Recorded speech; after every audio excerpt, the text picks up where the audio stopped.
we die, I want you guys to know I love you all, man. And if we live through this mission, I'm gonna kill you all. With you first, Fabio. Come on. Nice hands.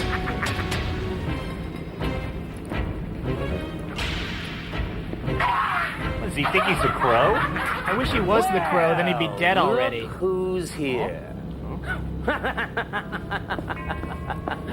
Trash man. We prefer sanitary engineers. Bloodthirsty macho mercenaries. Or that. Ooh. You've obviously read our resumes. What are you boys gonna learn?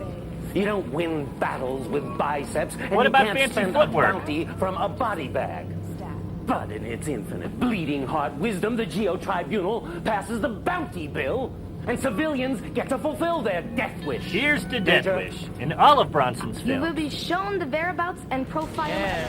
Today we'll be looking at a Crystal Dynamics game from 1995, Off-World Interceptor Extreme. This vehicular combat game is a rather unique one.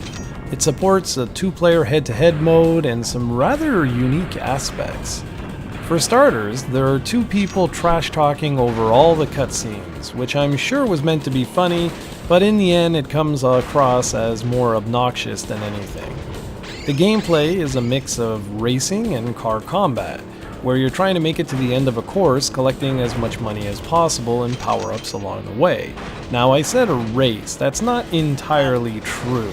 It's not like you can come in first place or last place. The objective is just to make it to the end of the course alive, basically. And I'm not even sure it's really a course. It might just be survive for 60 seconds, 2 minutes, stuff like that. There are environmental hazards, other racers, and even bosses that will try and stop your progression. Between circuits or levels, depending on what you want to call them, you can spend your hard-earned money on missiles, nitrous oxide, and more. The better equipped you are for the next round, the easier the game will be. In total, there are 26 levels to get through, and the game uses a password system to save your progress, which was rather common for those early 32-bit days. The audio-visual presentation is nice considering the age of the game, but it's nothing to write home about. Everything is 3D mapped and the textures in some areas look fairly decent. The audio is okay, but again, nothing special. The game feels as though it was one of those bargain bin games that was meant to sell a few copies to help fund the next big thing Crystal Dynamics was working on at the time. The controls are tight and responsive, and the game is quite fast, which, I'll be honest, was rather surprising. So I gotta give it to the developers for that. Overall, though, the game is just a mediocre experience. I had fun for the first little while, but before too long I wanted to move on to something else.